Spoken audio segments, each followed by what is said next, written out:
Difícil, hein? Eu até marquei aqui para ficar gravado. Afasta, senta e chora. É o que a nossa irmã Leila disse. Quantas vezes, né? Mas, irmãs, que privilégio para nós sermos barro na mão do oleiro. Que essa palavra fique guardada nos nossos corações. Que nós somos barro, que Ele nos molda segundo a sua vontade, que Ele transforma e Ele faz de nós um novo barro. Que nós não temos vontade própria, que Deus determina e que não devemos questionar. Só o oleiro pode nos trabalhar, porque Ele é o artista. E que nós possamos estar sempre centralizada na vontade de Deus. E continuar firmes na graça dele até o fim. Eu gostaria de chamar agora a irmã Rosana para fazer uma oração, antes de nós passarmos para 2 testemunhos.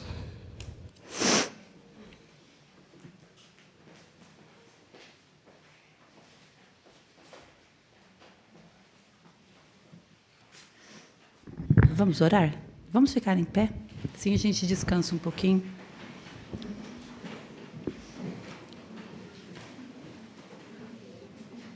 Senhor, nosso Deus e nosso Pai, nós queremos muito, Senhor, agradecer pela oportunidade que tivemos de estar aqui junto com as nossas irmãs e ouvirmos um estudo tão precioso como esse, Senhor, testemunhos, tantas coisas temos ouvido neste dia.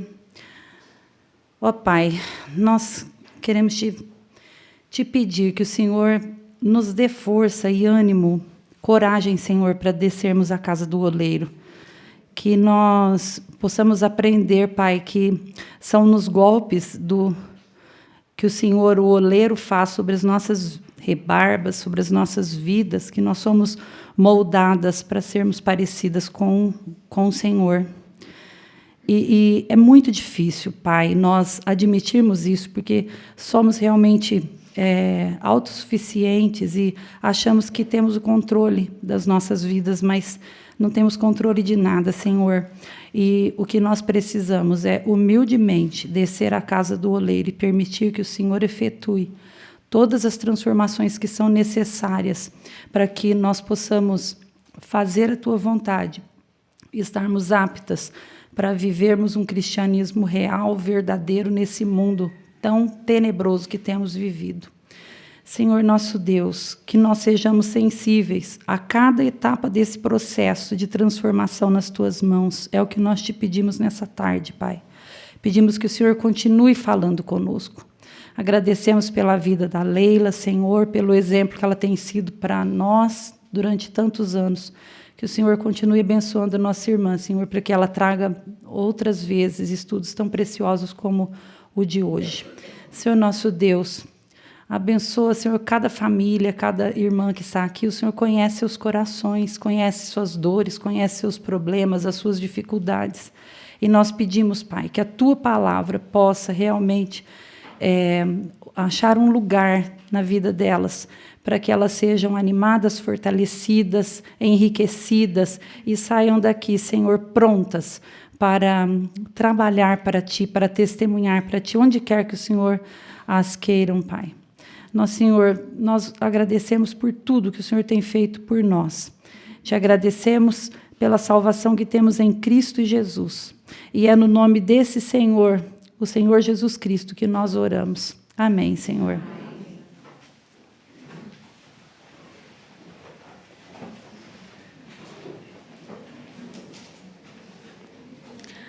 Agora nós vamos assistir um relatório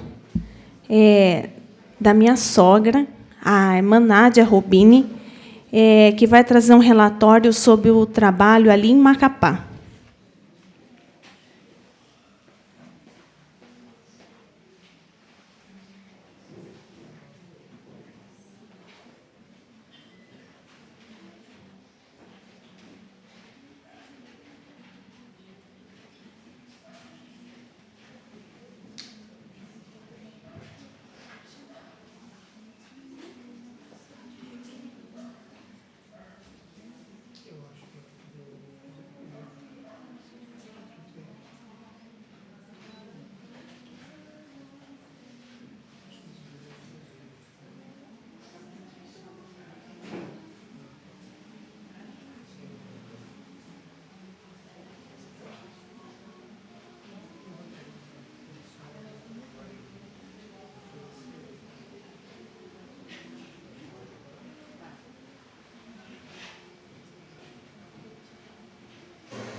vocês têm me concedido de compartilhar um pouco, né, das bênçãos do nosso ministério aqui no Amapá, parte da região do Pará também, né?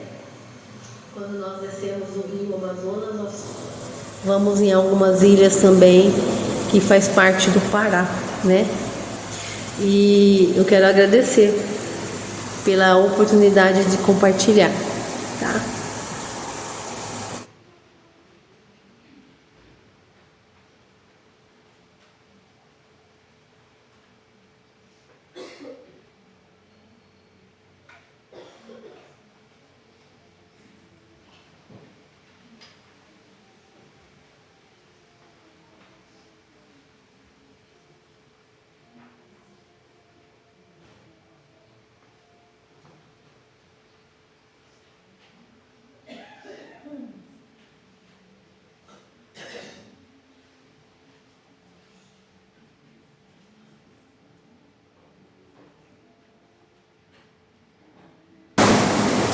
Deus te escolheu para que vades e deis frutos e o vosso fruto permaneça. João 15, versículo 16 e 17. Deus te escolheu. Essa é a realidade. Se você está ouvindo essa mensagem, saiba que Deus te escolheu. Ele irá até as últimas consequências para te fazer mensageiro da sua palavra. Como fez a Jonas, um servo teimoso, irreverente, talvez, desprezou esse privilégio de momento de ser mensageiro. Talvez tantas coisas passavam pela mente de Jonas para impedi-lo de trazer essa esperança a esse povo ninivita, né? Que era povo inimigo, né? Tantas coisas carnais que, como servo de Deus, não deveria existir, né? Talvez essa ligação com Deus estava em crise, talvez. Mas o fato é que ele desobedeceu a ordem de Deus, indo à cidade contrária, né? Àquela que Deus tinha designado. Mas Deus permitiu que ele fosse até o fim, né? Até o fim e até o fim das profundezas dos mares, na sua teimosia, né? Mas foi necessário Deus ferir a Jonas para que ele pudesse compreender, né, o propósito de Deus que Deus tinha na vida dele e que Deus queria usá-lo para o louvor e a glória dele. E nós somos canais de bênção, veículos de bênçãos de Deus. Nós podemos ter esse privilégio, é um privilégio, né, de ser mensageiros de uma mensagem eterna, de uma mensagem gloriosa que salva almas condenadas ao inferno, né? E Jonas lá no ventre do peixe, ele não estava só, ele estava com o Senhor ali. O Senhor estava ali. Nós entendemos pela história, por várias histórias, né, que Deus não vai nos abandonar jamais, porque Ele nos escolheu, irmãs. Ele nos escolheu para que nós possamos ir e fazer e dar frutos, e que esse fruto possa permanecer, né? Nós podemos pensar que Deus queria tirar da boca de Jonas essas palavras: com a voz de gratidão eu te oferecerei sacrifício, e o que prometi cumprirei, porque ao Senhor pertence a salvação. Então, né, chegou uma conclusão, né, vamos dizer assim, que Deus quis ouvir isso da boca de Jonas, né? Que somente ao Senhor pertence a salvação, né? E Ele nos ama. E Ele vai até o fim por aquele que ele ama, né? Por aqueles a quem Ele ama, né? Assim como foi também com os jovens de Judá, né? Indo até ao fogo, né?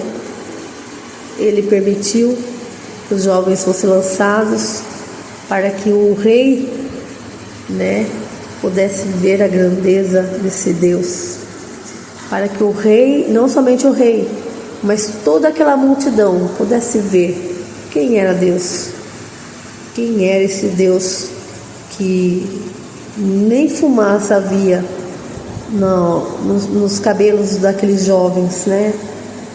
Então, há muitas coisas que nos ocorrem, mas que nos ferem grandemente, nos machucam grandemente, porque o Senhor permite, porque Ele quer nos usar, Ele quer nos ensinar muitas vezes, às vezes dessas formas tristes que nos sucedem, são as melhores maneiras que produzem frutos que permanecem, os frutos dignos de arrependimentos que a Bíblia fala.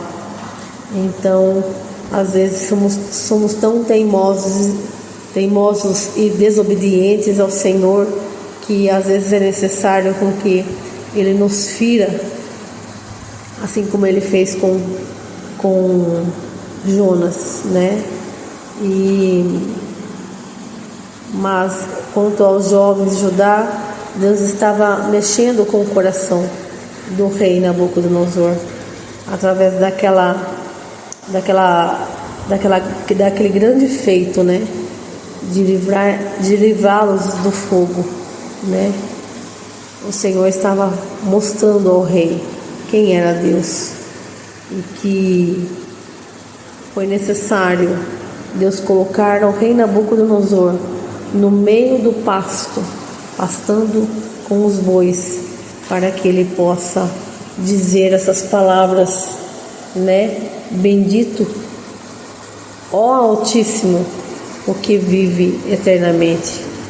Então, é assim, às vezes é necessário que a gente passe por tantas coisas que não gostaríamos de passar, mas é necessário para que a gente possa crescer verdadeiramente dentro do nosso coração, da nossa mente, né? Possamos crescer e oferecer realmente sacrifícios dignos de arrependimento, verdadeiro mesmo, né? E Deus quer nos fazer mensageiros, Deus quer nos fazer, Ele diz, vá por todo mundo, ide por todo mundo e pregai o Evangelho a toda criatura, quem crer será salvo. Então você é participante dessa graça, assim como eu também. Um dia o Senhor nos comissionou, né, para essa missão, e nos confiou essa obra.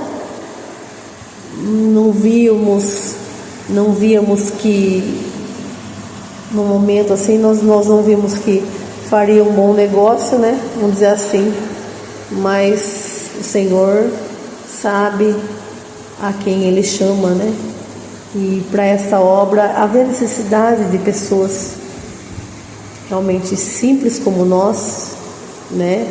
Para estar no meio desse povo aqui, um povo bem simples, bem humilde, bem carente da palavra de Deus, né? Assim como Paulo foi designado aos reis, né, nos palácios, aos nobres, nós fomos designados aos simples de coração, os simples, os humildes, sem muito recurso, para que eles possam conhecer também a grandeza de Deus. Mas, irmãs, Deus irá até as últimas consequências por nós, se for necessário, para que te faça uma mensageira. Nós precisamos estar disponíveis para o chamado do Senhor, para a obra do Senhor, porque quem irá falar do amor de Deus para essas pessoas? Existem pessoas ali nos lugares que nós passamos que eu não acreditei, mas crianças que nunca haviam ouvido de Jesus, falar de Jesus. Eu não acreditei, falei, meu Deus do céu, mas será possível que no século em que nós vivemos ainda existem crianças que nunca ouviram falar de Jesus, né? E eu argumentei com elas isso, mas realmente é muito triste isso, com tantas bocas disponíveis para falar, e há essa necessidade tão grande, né, por aí, né, entre as matas, entre os rios, em lugares distantes, longínquos, né, que não chega o Evangelho, muitas vezes pela falta de disponibilidade, muitas vezes o comodismo, muitas vezes o conforto nos faz pensar muitas coisas em deixar, né? Mas Deus irá até as últimas consequências para nos trazer, para realizar o seu propósito em nós.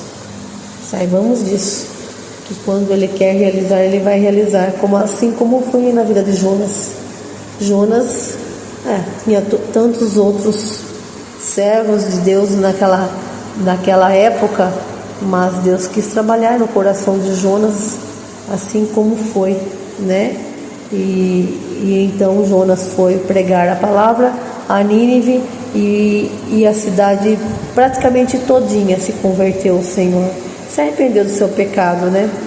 Então isso nos traz uma grande lição, que quando Deus quer fazer uma obra em alguém, Deus vai até as últimas consequências, até para ferir essa pessoa.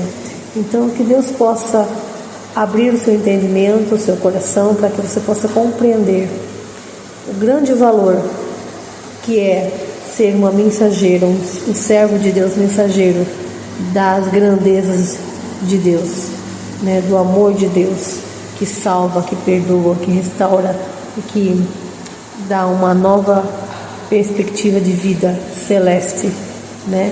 Deus possa nos abençoar, nos ajudar a entender isso. Em nome de Jesus, amém.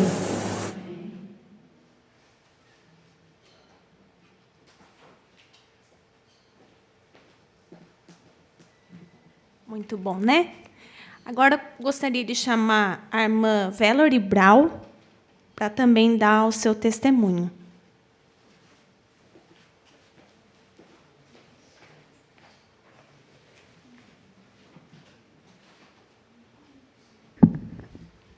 Dá para ouvir bem? Mais perto? É melhor eu segurar? Ou só? Assim, tá bom? Todo mundo ouvindo bem aí? Tá, tem 1 hora, não vou passar de 15 minutos para vocês me amarem. Já é o fim do dia, né? Bom, vamos lá. Julie, pode pôr a primeira foto. Ok. Essa é a história de uma menina que foi pescada aqui nesse acampamento, tá? Agora, essa não é uma roupa indecente, é um maiô muito decente, tá, gente? Então, fui pescada. Próxima foto. Amarrada. E fui levada para a Amazônia. Algumas de vocês me conhecem de longa data aqui. Eu morava no acampamento aqui, era filha do Timão. E eu me achava o grande peixe daqui, né? E eu amo esse lugar, e amava esse lugar, e o acampamento foi o meu primeiro amor. Eu amava muito o trabalho aqui. Mas Deus tinha muito a me ensinar, e eu precisava sair dessa maravilhosa zona de conforto aqui, desse acampamento, e pegando o engate do oleiro, acho que ele precisou pegar esse barrinho e jogar bem longe, para eu aprender as lições que eu tinha para aprender na vida. Fui parar em Roraima com esse gringo louco que eu casei, porque acho que Deus achava de que gringo louco só o meu pai na minha vida não bastava, né? Os que conheceram o meu pai, o gringo louco, Deus mandou outro gringo louco na minha vida, ele é americano, e nós casamos e fomos para trabalhar em Roraima, entre os índios Yanomami. Próxima foto. Acho que eu vou tirar aqui. Então, lá eu fiz muitas coisas. Eu só estou ajudando a dentista aqui, não sou dentista, né? E trabalhei entre eles, entre os índios Yanomami. Próxima foto. Esse é um mapa de Roraima, tá? O estado do Amazonas está ao sul de Roraima. E a minha aldeia é Buduú, aquela ali. Então, para vocês lembrem de voodoo. Tá? Os indígenas não praticam voodoo exatamente, mas eles são animistas, fazem pagelança, e o nosso sonho é que passem de voodoo para Cristo, né? Então, um jeito de lembrar a aldeia de Buduú, se vocês quiserem orar. A MEVA, que é a missão com a qual eu trabalho, trabalha com os Ingaricó, Macuxi, Yecuana, Yanomami, Wapixana e Waiwai. E essas são as aldeias onde existem trabalhos da MEVA. Então, como eu disse, eu não era nada aqui no acampamento, mas eu me achava e fui lá trabalhar. Nesses 18 anos, nós tivemos 3 filhos, a Evelyn, pode passar, o Olaf e o Bob, tá? Tá ali, não dá para ver muito bem com coisa, mas os meus filhos estão grandes já, mas eu, olhando as fotos, decidi pôr de pequenos. Tivemos os nossos 3 filhos. Eu não tive as crianças na aldeia, tá? Eu já vim para a cidade, fui para hospitais ter os filhos, mas nesses 18 anos criamos os filhos lá na aldeia.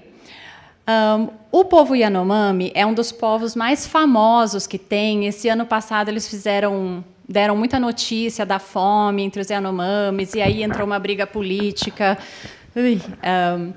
Mas são eles. Os Yanomamis são muito um dos índios menos aculturados, ou que tem menos contato com a civilização, né? Então, eles vivem muito na idade da pedra, digamos, ou eles são coletores, eles caçam com arco e flecha ainda, moram em malocas, nas aldeias deles não tem ruas, eletricidades, a gente só chega de avião, então o trabalho realmente é bem primitivo.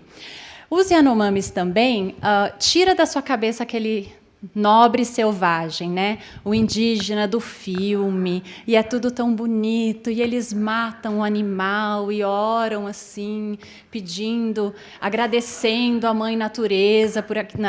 Não é essa a realidade que a gente encontra. A gente encontra um povo longe de Deus, e um povo longe de Deus não é um povo bonito, gostoso de se conhecer. É um povo que está a um passo da morte física mesmo. Porque a gente, né, na nossa sociedade que tem polícia, que tem certas regras que a maior parte da sociedade segue, a gente não vê que o salário do pecado é a morte tão rapidamente. Mas numa sociedade onde a palavra de Deus não tem tanto efeito, não tem tanta influência, a gente vê muito esse tipo de coisa, né? Então, brigas. Essa é uma briga porque aquele menino de bermuda vermelha, ele tinha matado uma menina na noite anterior, e então a família dela veio se vingar dele. Então, a gente está ali tentando ensinar a realidade do pecado, mas que existe uma solução. E o meu marido desenha muito bem, e é muito difícil a gente achar imagens que são culturalmente relevantes aí nos jornais, nas revistas e até na internet. Então, o meu marido produz os próprios desenhos. E a gente pode, então, através do desenho, aprender a língua. Os primeiros 6 meses que a gente morou lá são 8 horas de estudo da língua por dia. É o seu trabalho aprender a língua indígena. Então, pode ir para a próxima foto. A gente está ali entre eles, tentando ensinar a palavra de Deus. E então o nosso foco lá com o trabalho é, primeiramente, o ensino da palavra de Deus, porque através da palavra de Deus e do Espírito Santo é somente através disso que nós podemos ser convencidos do pecado, da justiça e do juízo, né? E depois disso a gente pode então aceitar a palavra de Cristo, entendendo a nossa natureza e sermos transformados para a salvação. E temos adultos, crianças, e ali no meio da mata, vivendo de uma forma primitiva, mas, no fundo, todos precisamos da mesma mensagem e da mesma solução. O trabalho da tradução não era para ser essa foto, que essa é uma foto do rádio, que a gente tem contato na cidade, próxima foto. Aí, esse é a foto do ensino da palavra de Deus, tá? Meu marido ensinando na igreja. Próxima foto. Essa é a foto da tradução da Bíblia. Então, a tradução da Bíblia está sendo feita para o nosso dialeto. Temos quase o Novo Testamento completo e alguns livros do Velho Testamento apenas. Então, ainda tem muito trabalho para ser feito. Mas o próximo, então, ensino da palavra de Deus, tradução e educação. Próxima foto. Por quê? Do que adianta você traduzir a palavra de Deus se não existem leitores formados para ler e interpretar aquela palavra? Então, essa é a área de atuação que eu tive esses 18 anos, né? Dando aula na escola para as crianças, que eu gosto muito, formação de professores, porque o sonho é que eles continuem sem a gente lá, e também um pouco de produção de material, porque não tem nada na língua indígena, né? E a gente ensina na língua deles, né? Que a gente parte do conhecido para o desconhecido, né? Na alfabetização e na escola. Então, se vocês verem ali, a gente tem A, E, I, O, U, U. Então, nós temos mais vogais. E estou com T ali. Também um outro trabalho importante é o trabalho de manutenção. Essa é a minha mansão. Ela não começou assim.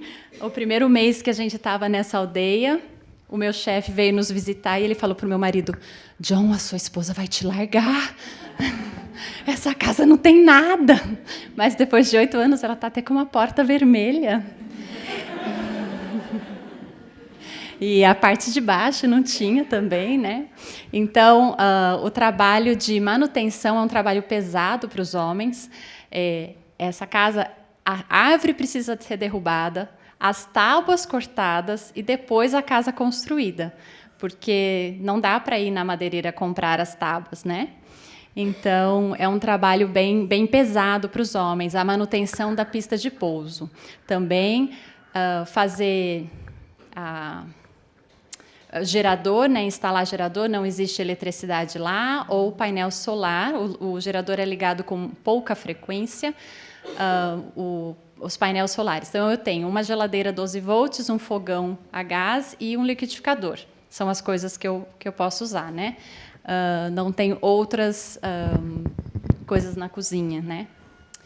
E agora eu vou passar para vocês, porque acho que um videozinho dá uma ideia melhor, para vocês poderem ter uma ideia de como é lá. Eu esqueci de falar, assistência social. Tá? A assistência social é uma parte também que a gente faz, mas ela não é a mais importante. Tá? Nós temos muitos missionários ou agências missionárias que prezam mais pela assistência social e não fazem o ensino da palavra de Deus, ou fazem muito pouco. Eu não conheço, pessoalmente, conheço muitos missionários, mas eu, pessoalmente, não conheço nenhum missionário que preze mais pela palavra de Deus e não esteja envolvido, de alguma forma, com a questão social, ajudando alguém, indo na casa de alguém. Porque quando você está engajado ensinando a palavra de Deus, você vai ajudar. Mas é muito possível ajudar e não fazer o mais importante, tentar salvar aquela alma. Então, vamos tomar cuidado com isso, tá? O pastor da nossa igreja disse uma vez de uma agência: vocês estão tentando colocar ar-condicionado num trem indo para o inferno, em vez de tentar desviar esse trem. Então, não façam isso. E também na sua vida pessoal. A sua vizinha, a moça que você pegou para fazer faxina só para ajudar ela, não porque você precise. O mais importante para ela é ser salva dos seus pecados. E não conseguir dinheiro ou ter água limpa. É que essas coisas são importantes, a gente vai ajudá-los, mas não esqueça de falar da palavra de Deus para eles. Então, agora o videozinho. Dodo, eu pedi para Jayla confirmar o que a Mimica.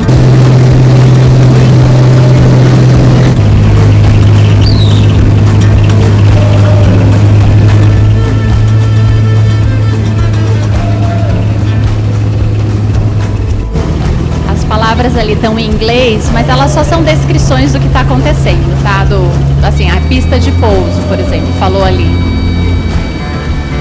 Meu marido fez para a igreja dele, por isso está em inglês. Então essa é a pista de pouso.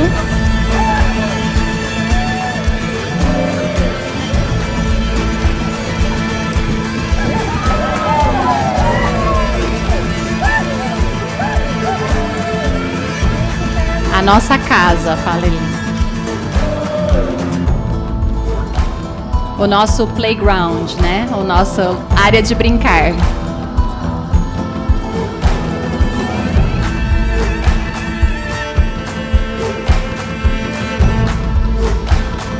A nossa casa, o nosso quintal. Esse é o Rio Budu, da onde vem o nome da aldeia. Joga água.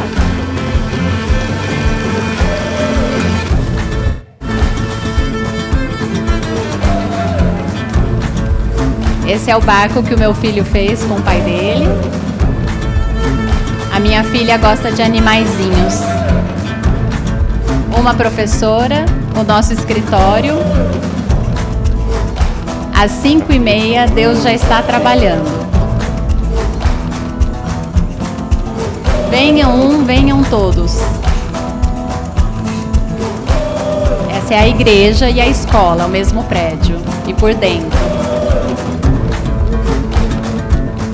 Você vê, as crianças às vezes não usam roupa, as mulheres também não usam roupa às vezes. Estudando e cantando. Esse é um dos professores, o Cassis. Não sejam apenas ouvintes da palavra, estava ali. Esses são outros missionários que entraram para dar cursos. Observem o meu tamanho em relação às indígenas.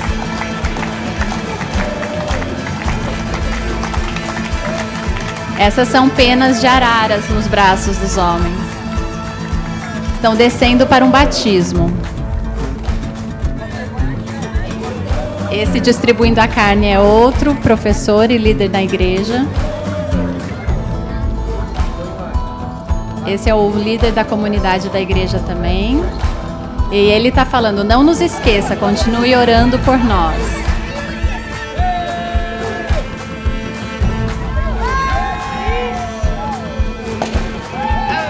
Esse missionário ama jogar bomba e eles acham o máximo.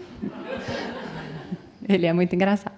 E essa é o fim de uma semana intensiva de estudos, igual a gente teve aqui com o Mr. Myers, tem lá na aldeia também, chama Mikali. E todas essas pessoas participaram da semana lá de estudos. Então, essa é a história então, de uma menina que começou a acampar aqui e foi parar na Amazônia. Então,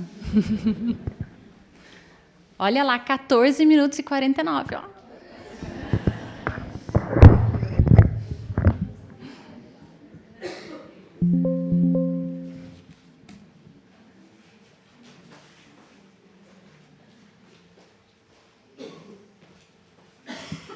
Gostaria de chamar... Agora tem que abaixar.